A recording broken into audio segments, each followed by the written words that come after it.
On a quiet street in Atchison, Kansas, stands a house people don't like to talk about.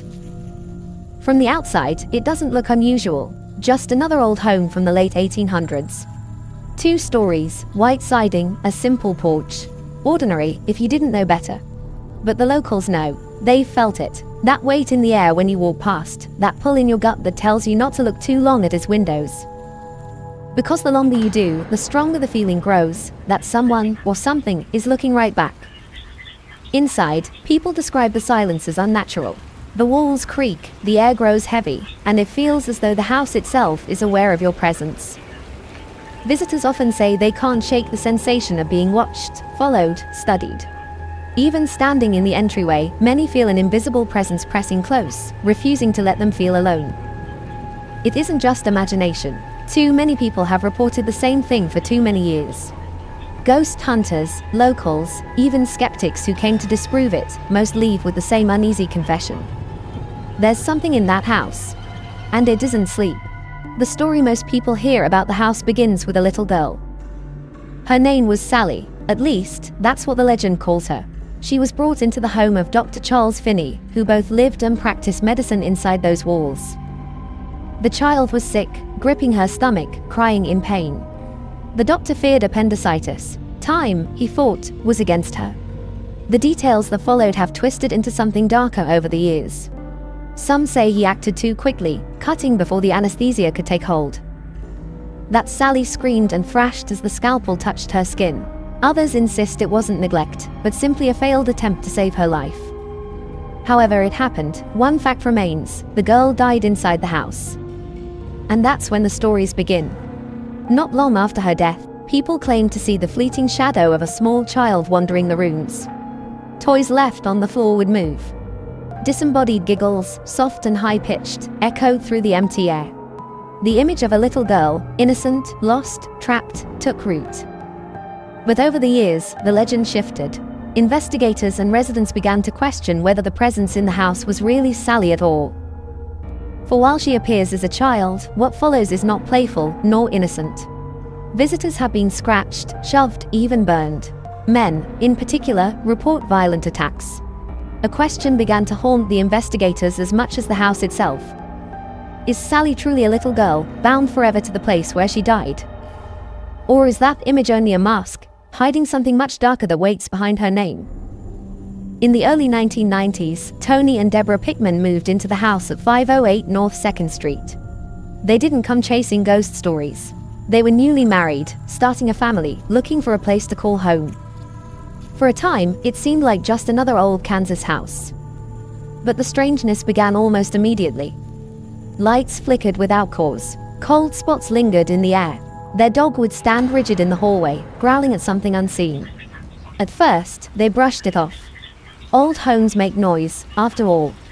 Then toys began to move on their own. Objects rearranged themselves. At night, Deborah swore she could hear the faint sound of a child's voice, giggling from the darkness. Soon, the house's influence crept inside Tony's own mind.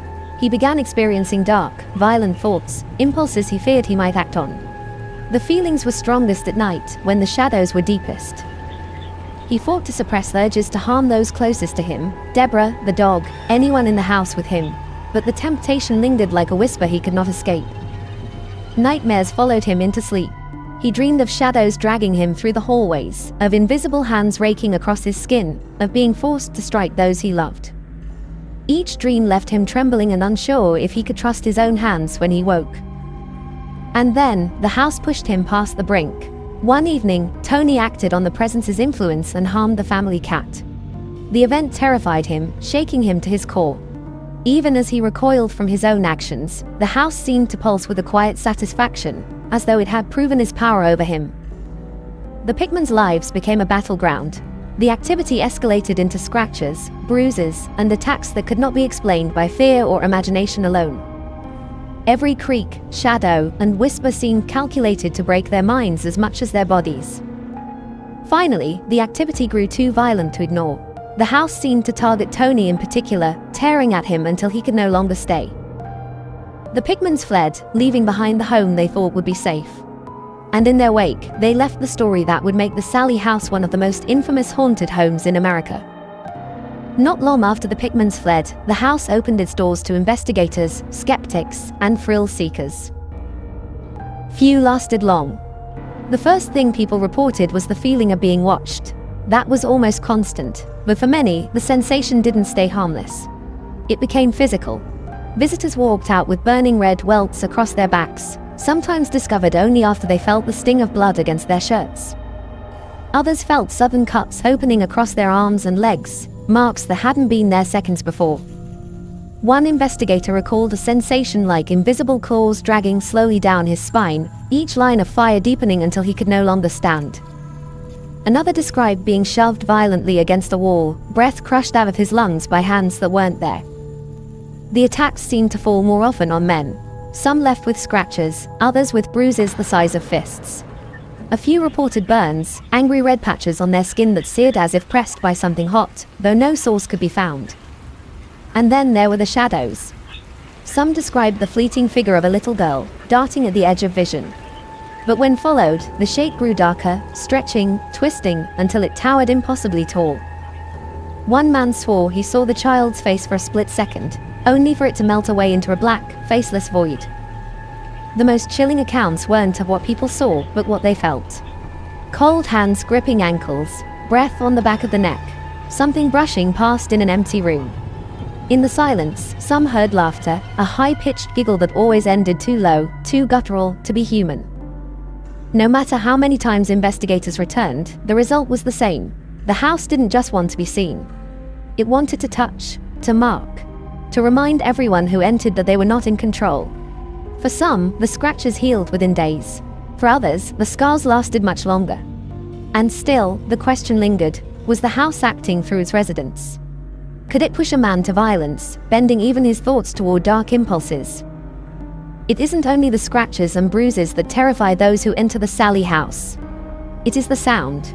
Investigators, armed with cameras, recorders, and ghost hunting equipment, often capture something the eye cannot see.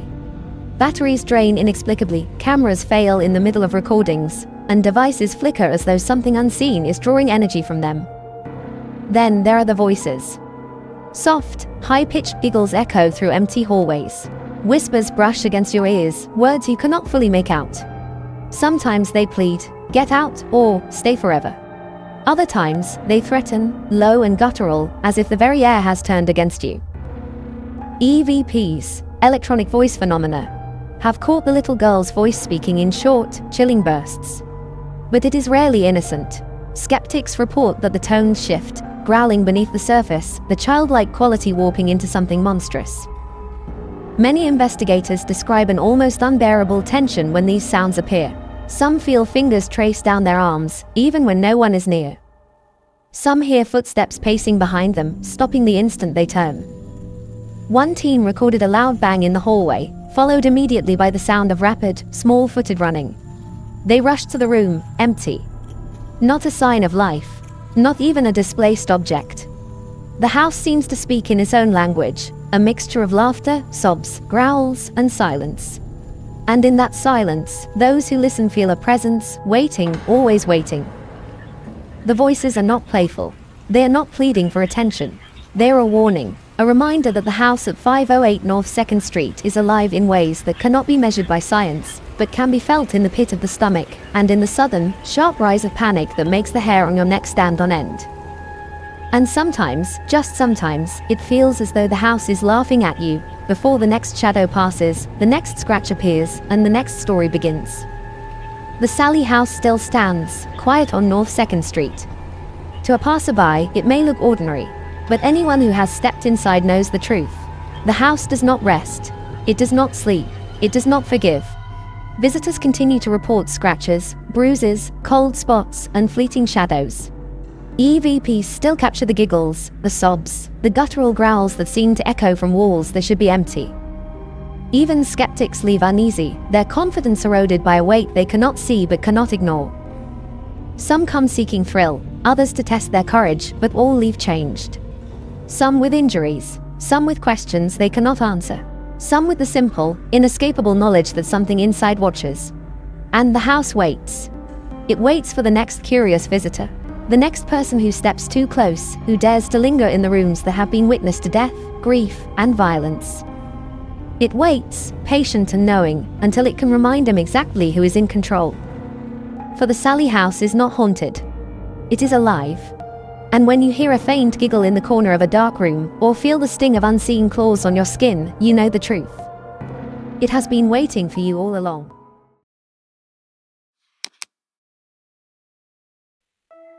I wasn't supposed to be here alone. The group tour had turned the corner 10 minutes ago, and their voices faded down the corridor, leaving me with nothing but my own breathing echoing in the hollow hallway. My boots scuffed against the cracked concrete, each step bouncing off the arched ceilings in a rhythm that felt almost alive. The cells on either side were tombs of peeling paint and rusted iron. Skylights, meant to shine light on the sins of the prisoners, were jagged teeth of broken glass.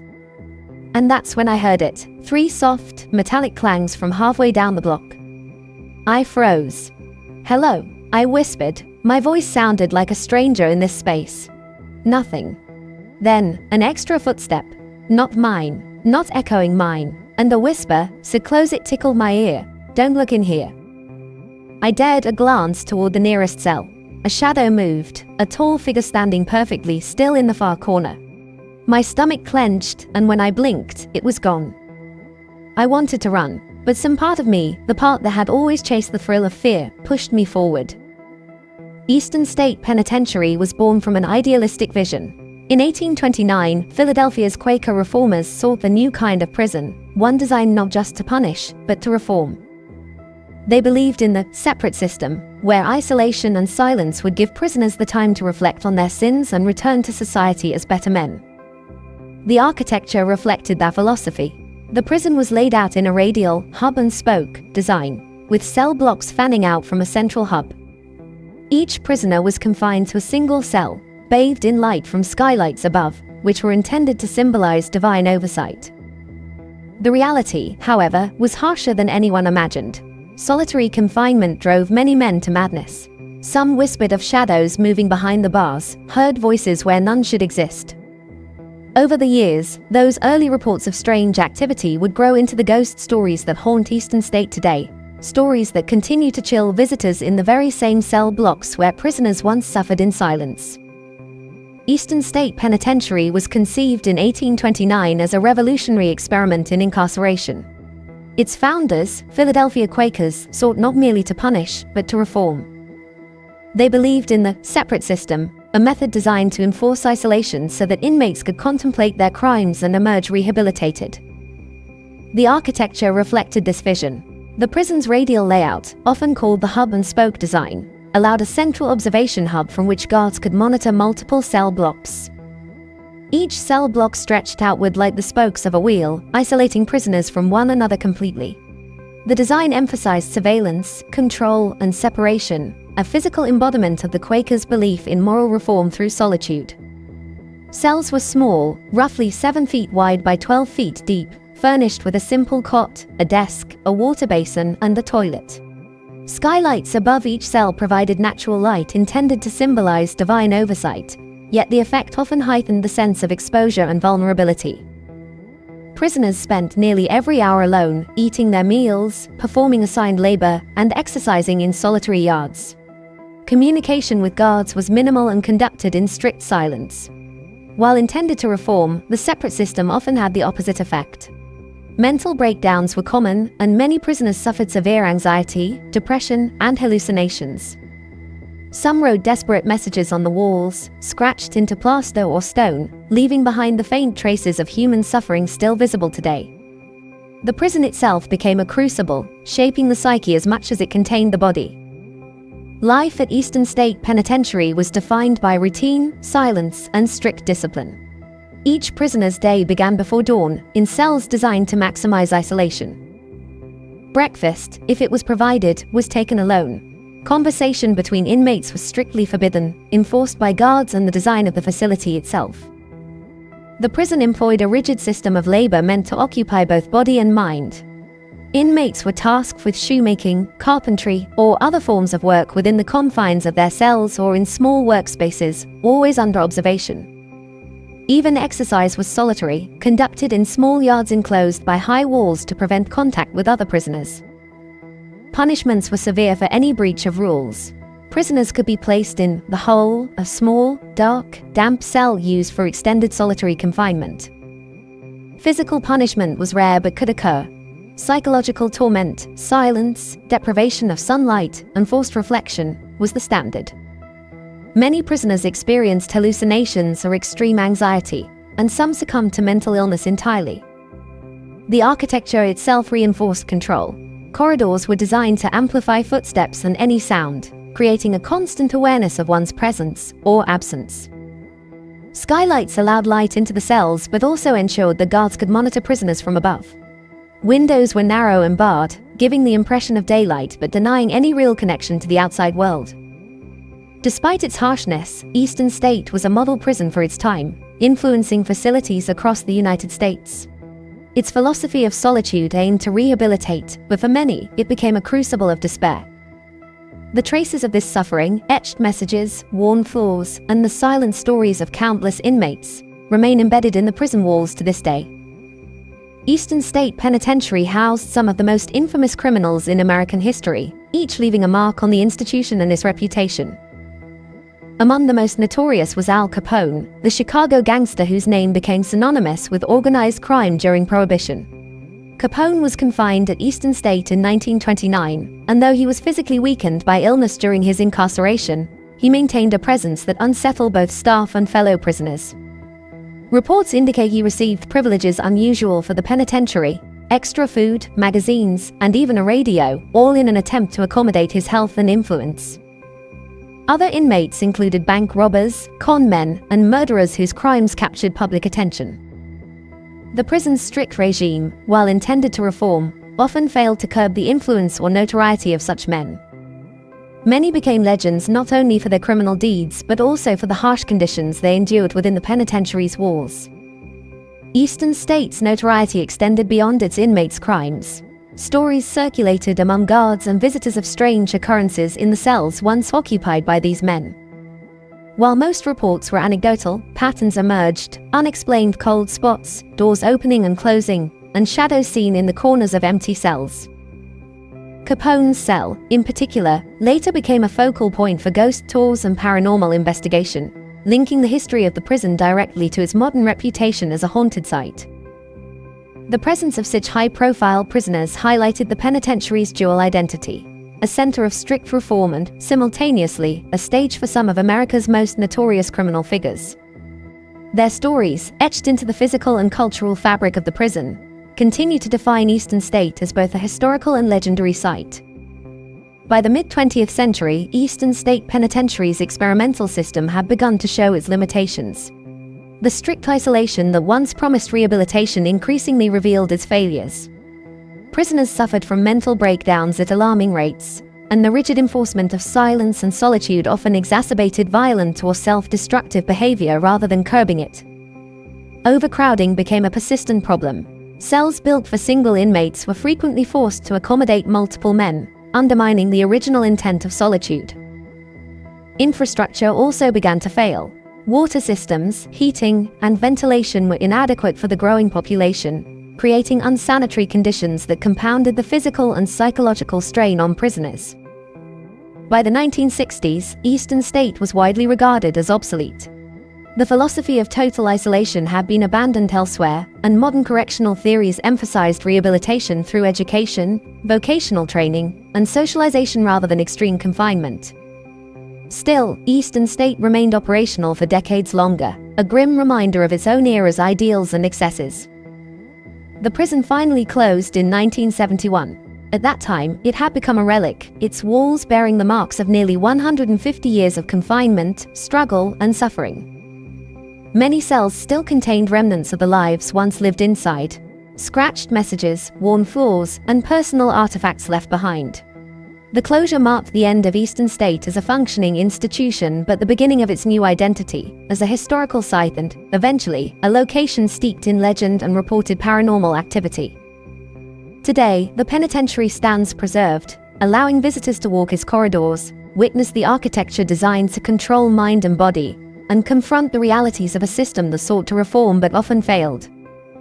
Its decline and closure are as telling as its rise, illustrating both the ambition and the human cost of a radical experiment in punishment. Within Eastern State Penitentiary, certain areas have long drawn attention for both their historical significance and the reports of unusual occurrences that followed after the prison's closure. Among these, Cell Block 12 is perhaps the most notorious. Constructed like the other cell blocks in the radial layout, it housed hundreds of men in solitary cells.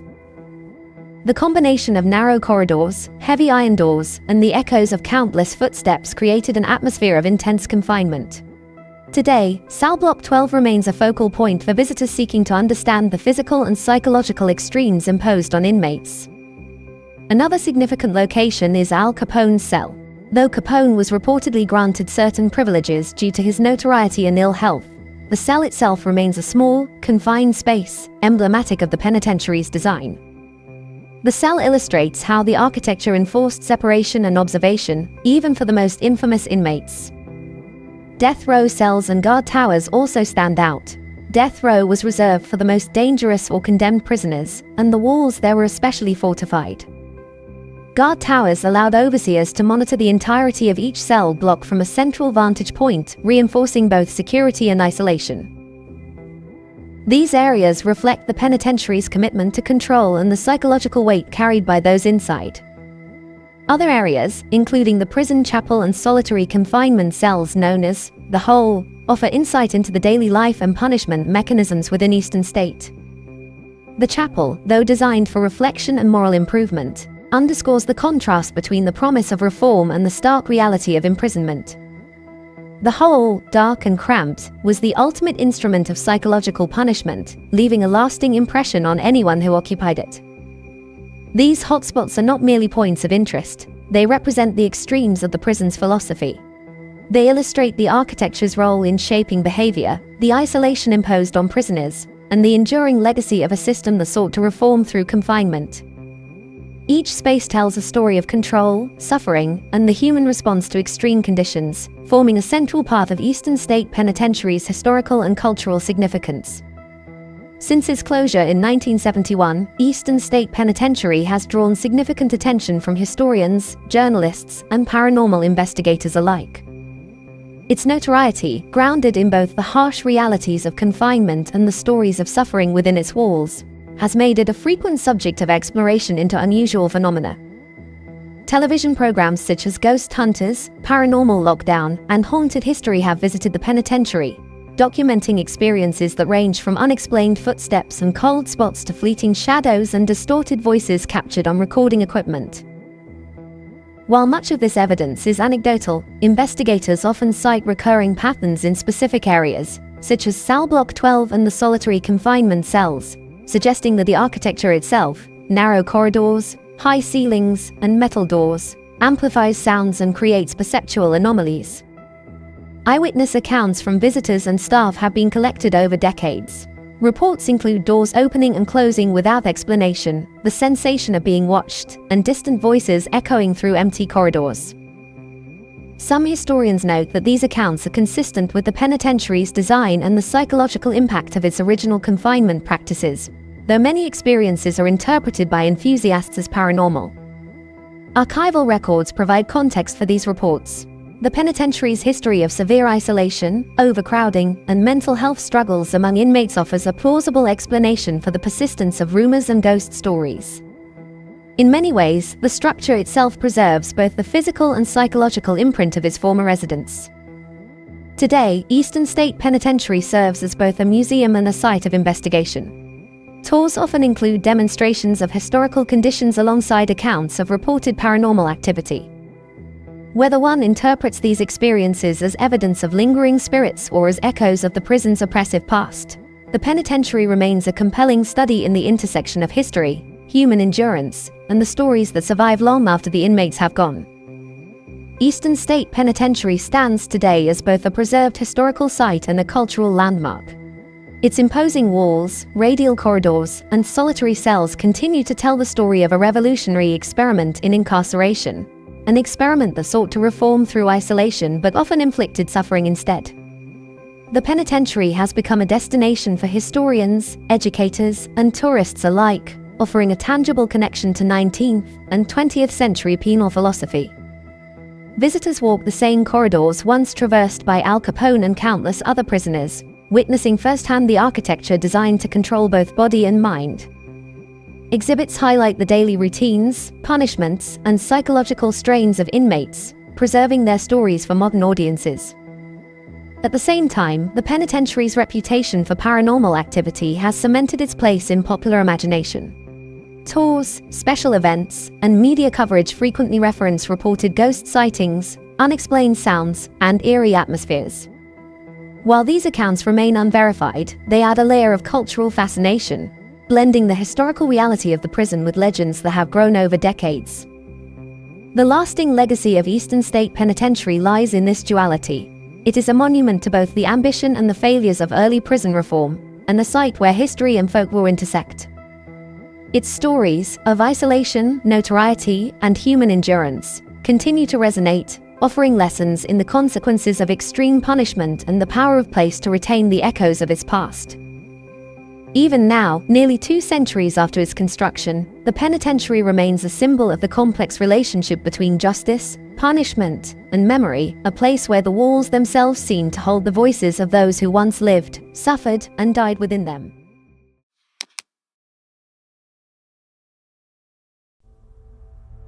They say the house listens.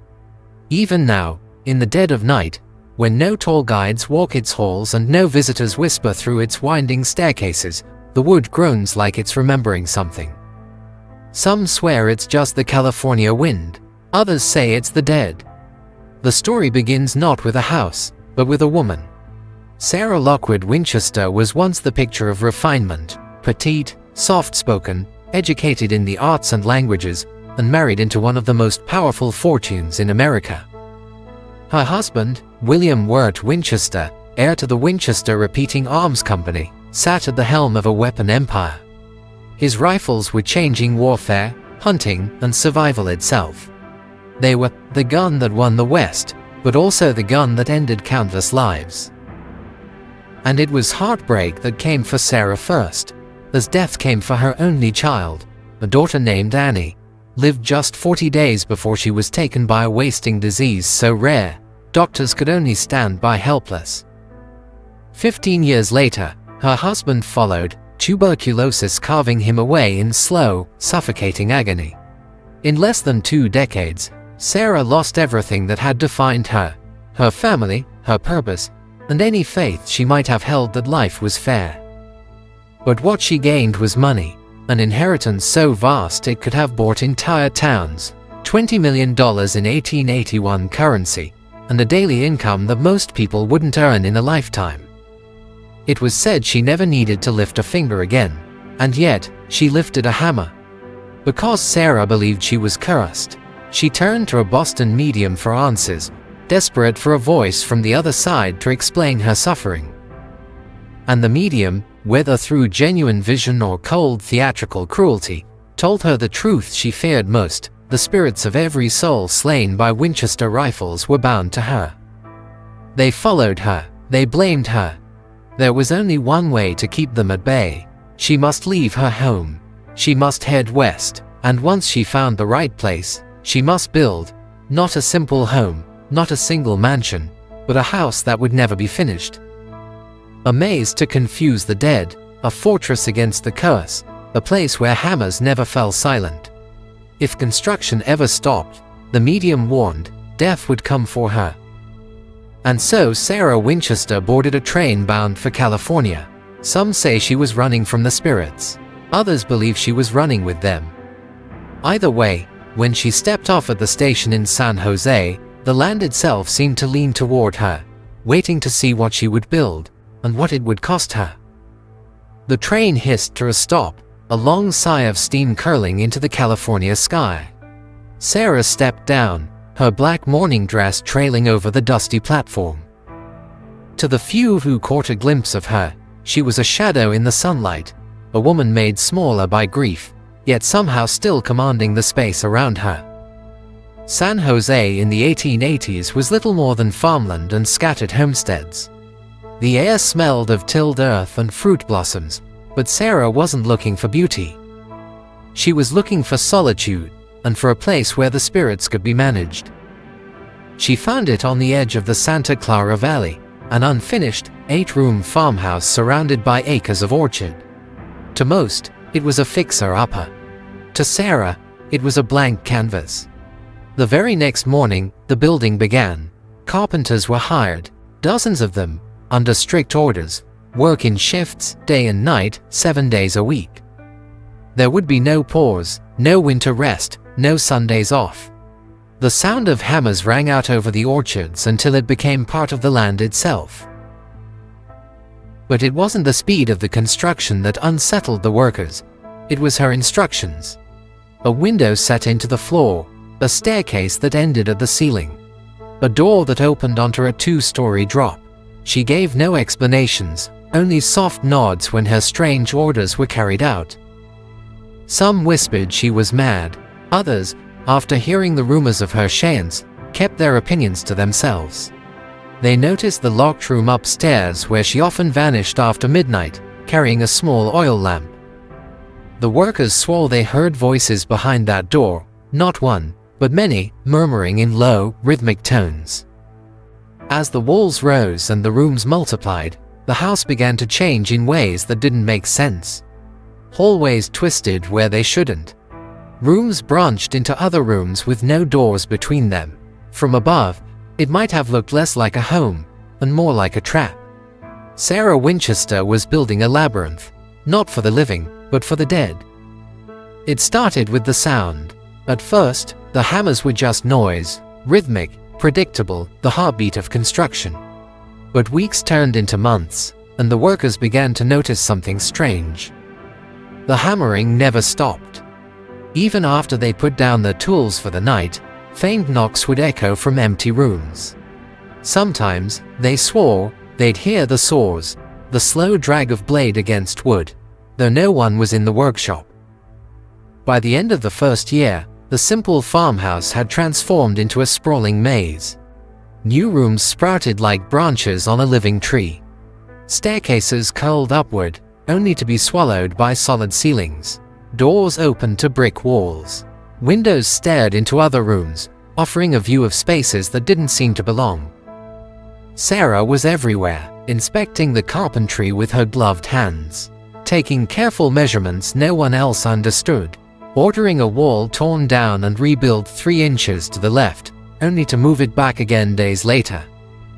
One worker claimed that when he asked her about the purpose of a particularly pointless hallway, she smiled faintly and said, "It's not meant for you to understand." But it wasn't just her peculiarities that unsettled the crew. Tools went missing, only to be found weeks later in sealed-off rooms. Footsteps echoed overhead when everyone was working on the ground floor. More than once, a worker heard his name whispered directly into his ear, only to turn and find himself alone. Some men left after the first week. Others stayed, drawn by the steady pay, but spoke little about what they'd seen. Sarah's orders became stranger still. She demanded skylights set into the floors, windows built into chimneys, stairs so narrow they could barely fit a man's shoulders. Every detail, every impossibility, seemed intentional. And still, the work never stopped. The mansion expanded in every direction, like a living thing, its wooden frame groaning at night as if breathing. No one knew where the plans came from, because no plans were ever written down.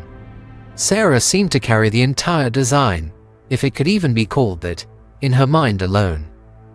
Step inside, and the first thing you notice is the air. It's still, too still. Despite the hundreds of windows, sunlight barely seems to find its way in. Corridors bend without warning, swallowing you into dim, breathless pockets of shadow. One hall runs for nearly 50 feet, only to dead-end into a blank wall. Another narrows until you have to turn sideways to pass, before abruptly spilling into a ballroom with no musicians, no dancers, and a single, dusty organ. And then there are the stairs. One set rises in a perfect spiral, a graceful curve that climbs for 7 full turns, and ends abruptly at a locked door. Another, the infamous staircase to nowhere, takes 13 steps straight up into the ceiling, as though daring you to imagine what might happen if you kept climbing. Some doors lead to nothing but a drop, 20 feet to the garden below. Others open into brick, leaving you trapped in a space so small you can hear your own breath bouncing off the walls. Windows are everywhere, but they offer no comfort. Some look into other rooms. Some look into closets. One is built directly into the floor, a glass pane you can walk across, though few are brave enough to stand on it for long. Everywhere, the number 13 appears. 13 hooks in a closet, 13 panes of glass in a window, 13 steps on a staircase. It's a pattern so deliberate that even the skeptics begin to wonder what it means. Visitors often report the strangest sensation, that the house is watching them. The walls seem to tilt just slightly inward, as though leaning in to listen. Mirrors hang in unexpected places, catching your reflection when you least expect it. You begin to feel observed. Sarah Winchester once said the spirits could move freely through the walls, that the house itself was their playground. But standing here, it's hard not to wonder, are you wandering through her maze? Or has it been wandering through you? The first thing they noticed was the cold, not the kind that drifts in through cracks or open windows, but a sudden, concentrated chill, like stepping into a shadow that doesn't belong.